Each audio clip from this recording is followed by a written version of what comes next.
പത്തനംതിട്ട അടൂരിൽ യുവതിയെയും മകനെയും പെട്രോൾ ഒഴിച്ച് കത്തിക്കാൻ ശ്രമിച്ച യുവാവ് അറസ്റ്റിൽ. ഏഴംകുളം പൂഴിക്കാടുപടി സ്വദേശി രതീഷിനെയാണ് അടൂർ പോലീസ് അറസ്റ്റ് ചെയ്തത്. കുപ്പിയിൽ പെട്രോളുമായി എത്തിയ പ്രതി രാത്രിയിൽ വീട്ടിൽ കയറിയാണ് യുവതിയെയും മകനെയും ആക്രമിച്ചത്. മുമ്പ് സുഹൃത്തായിരുന്ന രതീഷിനെതിരെ യുവതി പോലീസിൽ പരാതി നൽകിയതിന്റെ വൈരാഗ്യത്തിലായിരുന്നു ആക്രമണം.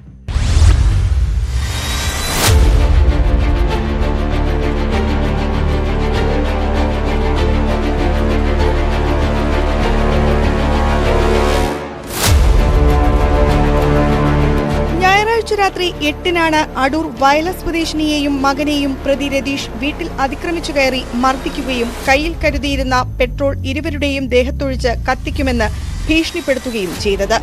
രതീഷും യുവതിയും മുമ്പ് സുഹൃത്തുക്കളായിരുന്നു. ഇതിനിടയിൽ കഴിഞ്ഞ വർഷം യുവതിയെ ഉപദ്രവിച്ചെന്ന പരാതിയിൽ രതീഷിനെതിരെ പോലീസ് കേസെടുത്ത് റിമാൻഡ് ചെയ്തു. ഇതിന്റെ വൈരാഗ്യമാണ് ആക്രമണത്തിന് കാരണം.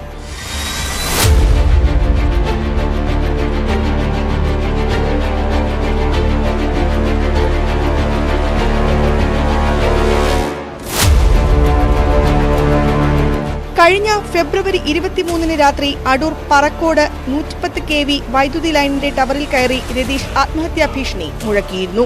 ഈ യുവതിയെ കാണണമെന്നാവശ്യപ്പെട്ടായിരുന്നു ആത്മഹത്യാ ഭീഷണി. രതീഷിന്റെ ഭാര്യയും ബന്ധുക്കളും ആവശ്യപ്പെട്ടിട്ടും താഴെയിറങ്ങാൻ ഇയാൾ കൂട്ടാക്കിയിരുന്നില്ല. മണിക്കൂറുകൾക്കൊടുവിൽ യുവതിയെ സ്ഥലത്തെത്തിച്ച് അനുനയിപ്പിച്ചാണ് അന്ന് രതീഷിനെ പോലീസ് താഴെയിറക്കിയത്.